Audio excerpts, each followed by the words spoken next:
आज हम एक ऐसी खबर के बारे में बात करेंगे जो इंडिया के बारे में है, लेकिन इंडिया में कोई उस बात पर चर्चा ही नहीं कर रहा। आज हुआ ये, ईरान ने एक मिसाइल दागी जिसकी दूरी थी करीब 4000 किलोमीटर और का टारगेट था इंडियन ओशियन में एक द्वीप, और इंडियन ओशियन के एक द्वीप में एक मिलिट्री बेस जो, और वो बेस इंडिया की कोस्ट लाइन से सिर्फ 1700 किलोमीटर दूरी पर ही है। और उस जगह का नाम है डिएगो ग्रेशिया, और एक छोटा सा द्वीप है इंडियन ओशन के बीच में, इंडिया की टिप के ठीक नीचे। लेकिन हुआ क्या, ईरान ने जो मिसाइल दागी वो टारगेट भले ही अचीव ना कर पाई हो, लेकिन जो रिवेल हुआ वो इंडिया के लिए एक बहुत ही बड़ी बात है। बात करते हैं, ईरान ने साबित किया कि उसकी जो मिसाइल हैं वो 4000 किलोमीटर तक दूरी तय कर सकती हैं। 4000 किलोमीटर दूरी तय करने का मतलब है कि वो दिल्ली की दूरी से भी कम है। जितनी दूर तेहरान से डिएगो ग्रेशिया है, यानी थियोरेटिकली ईरान की मिसाइल इंडिया के कुछ हिस्सों को भी पहुंच सकती हैं। और इससे भी एक बड़ी बात है, इंडियन ओशियन जो इंडिया का घर का समुद्र था, अब एक वॉर जोन बन रहा है। जब आपके घर के सामने ही सड़क पर लड़ाई झगड़ा हो रहा हो, तो आप उससे अछूते तो नहीं रह सकते। आज मैं बताऊंगा कि इन जो डिएगो ग्रेशिया एक क्या है, और ये इंडिया हमारे लिए क्यों इम्पोर्टेंट है, और ईरान की मिसाइल क्या इंडिया तक पहुंच सकती हैं, और क्या इंडियन ओशियन में वॉर का टाइम पर क्या असर होगा, मिडिल क्लास फैमिली पर इसका क्या असर होगा, और सबसे ज़रूरी मिडिल क्लास फैमिली पर इसका क्या असर होने वाला है। वीडियो को शेयर कर लो, उस दोस्त के साथ ज़रूर शेयर करें जो पॉलिटिकल में इंटरेस्ट रखता है। चलिए शुरू करते हैं। वो द्वीप जो दुनिया का सबसे इम्पॉर्टेंट मिलिट्री बेस है। दोस्तों, पहले बेसिक क्लियर कर सकते हैं। जैसे डिएगो ग्रेशिया कहाँ है, इंडियन ओशियन के बीच में है। सैगोत आइसलैंड का एक वो हिस्सा है, और ईरान की दूरी से करीब 4000 किलोमीटर दूर पर है। इंडिया की साउथर्न टिप से दूरी लगभग 1700 किलोमीटर ही है। श्रीलंका से दूरी करीब 1600 किलोमीटर है। यहाँ आइसलैंड इंडिया के, यह जो द्वीप है वो इंडिया के घर के आंगन में है। इंडियन ओशियन जिसे हम अपना समुद्र कहते हैं उसके बीचों बीच में है, तो इसलिए हम उसको घर का आंगन भी कह सकते हैं। डिएगो ग्रेशिया इतना इम्पोर्टेंट क्यों है हमारे लिए?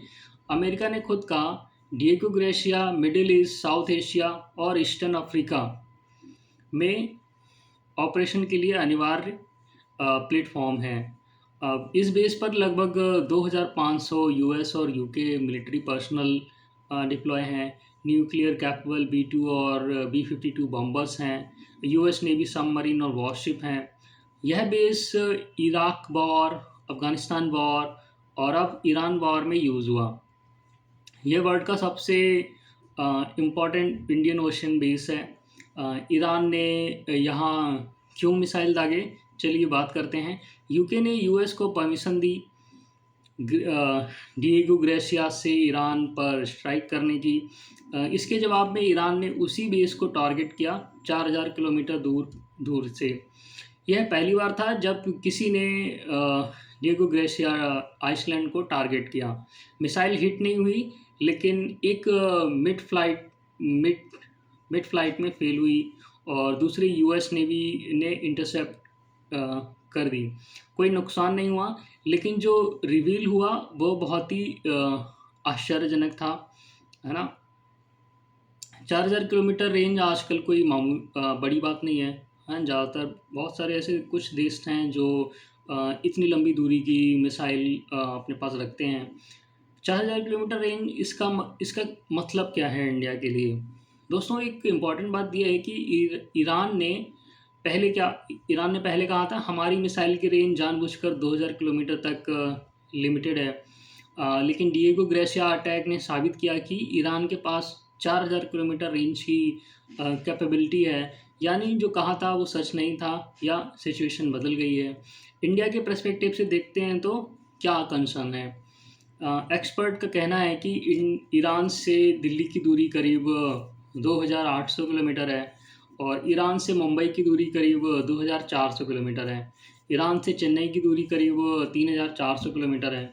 यह थ्योरेटिकल है कि इंडिया ईरान के बीच कोई कॉन्फ्लिक्ट नहीं है, लेकिन रेंज का रिवेल होना डिफेंस एनालिस्ट के लिए एक नया फैक्टर हो सकता है। इंडिया के डिफेंस एक्सपर्ट का कहना है कि यह घटना इंडियन ओशियन में नई स्ट्रेटजिक रियलिटी है और इंडियन ओशियन जो एक स्टेबल और पीसफुल और मैरीटाइम स्पेस था, अब एक न्यू सिक्योरिटी इक्विपमेंट बन गया है। इंडियन ओशियन में वॉर मिडिल क्लास की ज़िंदगी पर क्या असर होगा? दोस्तों, ये सिर्फ जियोपॉलिटिक्स नहीं है, ये आपकी रोज़ की ज़िंदगी से जुड़ा हुआ है। जैसे ऑयल गैस का महंगा होना, इंडिया 85% क्रूड ऑयल इन्हीं देशों से बाहर से इंपोर्ट करता है, 80% ऑयल इंपोर्ट करता है। इंडियन ओशियन से ही जो रूट है, मेन रूट इंडियन ओशियन से होकर ही आता है। अब स्ट्रेट ऑफ हॉर्मुज़ को तो पहले ही बंद हो चुका है और इंडियन ओशियन में मिसाइल अटैक और एस्केलेशन इक्वल टू ऑयल महंगा होना, गैस की शॉर्टेज होना। जैसे कि आजकल आप सब देख ही रहे हैं कि सिलेंडर कितनी मुश्किल से मिल रहा है ना? ऑयल महंगा हो जाएगा तो सब कुछ ही महंगा हो जाएगा। वेन क्रूड आज $112 के करीब पहुंच गया है, जो कभी 80-85 के करीब हुआ करता था। अगर सिचुएशन और बढ़ी तो 120-130 के भी पार जा सकता है और एलपीजी क्राइसिस और लंबी हो सकती है। 30 यूएस टैंकर इंडिया की तरफ आ रहे थे एलपीजी लेकर, लेकिन अगर इंडियन ओशियन में सिक्योरिटी और ख़राब हुई तो शिपिंग रूट और अफेक्ट हो सकते हैं और इंश्योरेंस महंगी होगी, टैंकर्स रूट बदलेंगे, आपके सिलेंडर की कहानी और लंबी हो सकती है, आपको हो सकता है और ज़्यादा वेटिंग टाइम का सामना करना पड़े सिलेंडर के लिए। लेकिन अगर इंडियन ओशियन में सिक्योरिटी और ख़राब हुई और शिपिंग रूट और अफेक्ट हुए होंगे, इंश्योरेंस महंगी होगी, है ना? तो इन सब से मिडिल क्लास पर तो जायज़ बात है, असर पड़ेगा ही। तो क्या इंडिया की डिप्लोमेटिक पोजीशन कॉम्प्लेक्स होगी? ईरान के साथ हिस्टोरिकल रिलेशनशिप रहा है, ऐतिहासिक रिलेशनशिप रहा है और इंडिया का यूएस के साथ भी स्ट्रेटेजिक रिलेशनशिप रहा है और इंडिया का इंडियन ओशियन में जोन ऑफ पीस का विज़न है जो धूमिल हो सकता है। जब इंडियन ओशियन में वॉर होती है तो इंडिया को तीनों डायरेक्शन में बैलेंस करना होता है। यह कॉम्प्लेक्स होता है, इसमें टाइम और एनर्जी दोनों ही लगती हैं। इंडियन नेवी अलर्ट पर होगी। इंडियन नेवी पहले से ही इंडियन ओशियन में एक्टिव है और मर्चेंट शिप की ऑपरेशन, प्रपोशन और सिटीज़न की एवेक्यूएशन, है ना? जब आपकी बैकयार्ड में मिसाइल अटैक होती है और आपकी सिक्योरिटी की कॉस्ट तब आपकी सिक्योरिटी की कॉस्ट तो बढ़ती ही है। यह टैक्स मनी है, यह रिसोर्सेज है जो अल्टीमेटली आप पर असर डालते हैं।